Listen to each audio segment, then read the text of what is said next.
With Za'Darius Smith now in Cleveland, it's officially Marcus Davenport season. For him and his career, 2023 is a big deal.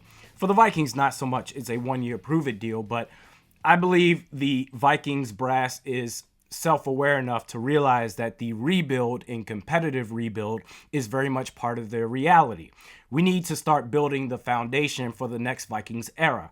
Davenport, soon to be 27, maybe he can be part of that, but if it all goes to hell, okay, add starting edge rusher to the list. In professional sports or any industry where you have a performance-based career, sales, for example, the number one thing you need to do to be able to dictate your own path is be consistent. And for Davenport, his career has been a yo-yo.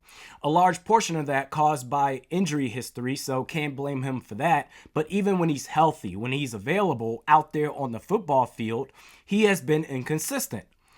15 games last year, 9 starts, half a sack. The year prior, same amount of starts, 4 fewer games total, 9 sacks.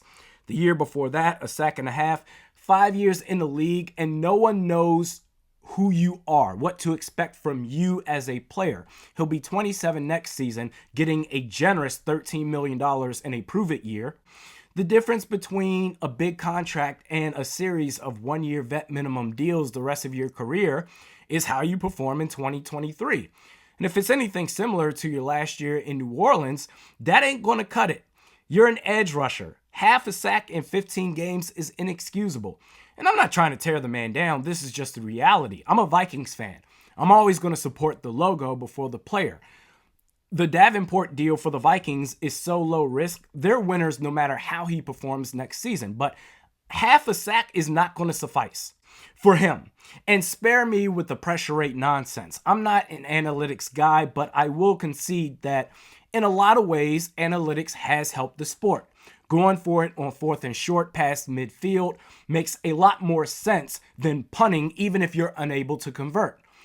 I do feel that in some ways, analytics has also hurt the sport in terms of discussion.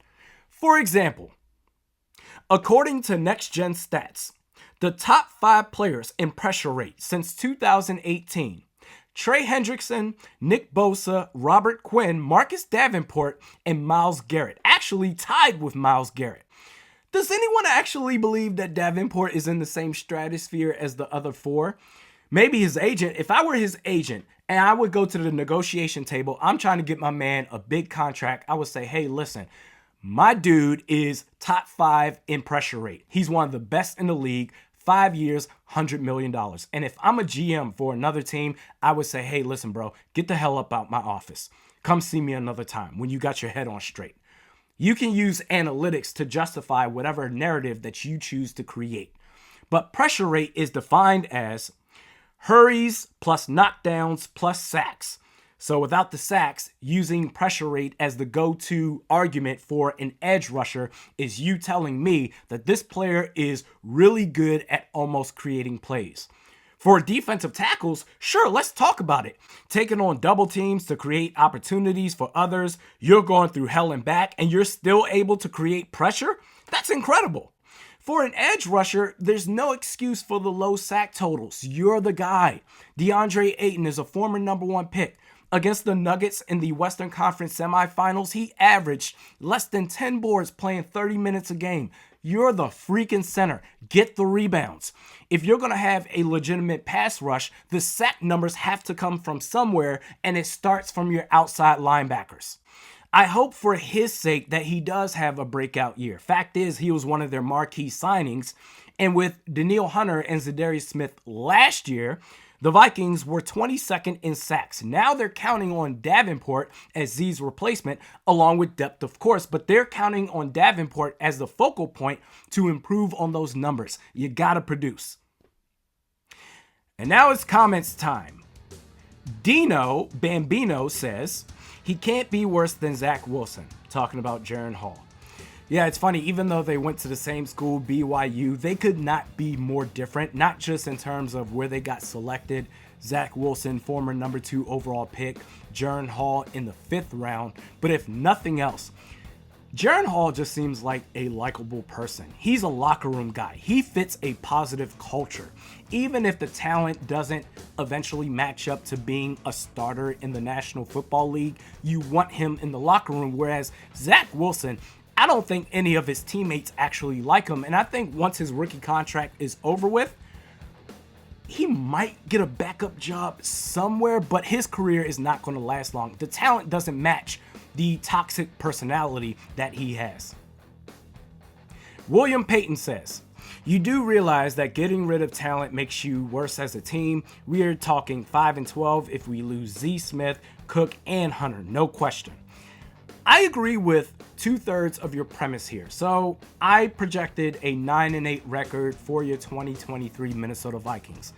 I don't think losing Dalvin Cook is going to move the needle either way. The Vikings, they had the 5th fewest rush attempts last year and still went 13-4. So going from, say, Dalvin Cook to Alexander Mattison as your RB1 is not going to make a difference. However, here's why I agree with you. If you trade Danielle Hunter and Marcus Davenport puts up another half-sack season, can I see that making a 4-game difference where you have a much worse pass rush than you did in 2022? Potentially, yes.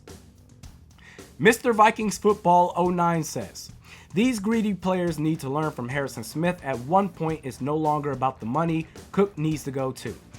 I'm always going to side with the players, so I disagree with this. It should always be about the money unless you stack up a bunch of rings like Tom Brady. Then you want to take a discount to be loyal and help the team out. Go ahead and do that. But it should always be about the money because these teams, these organizations, they don't give a damn about these players. They don't care about loyalty. They only care about the bottom line. They look at these players as numbers, and that's it. So the players, they should do the same.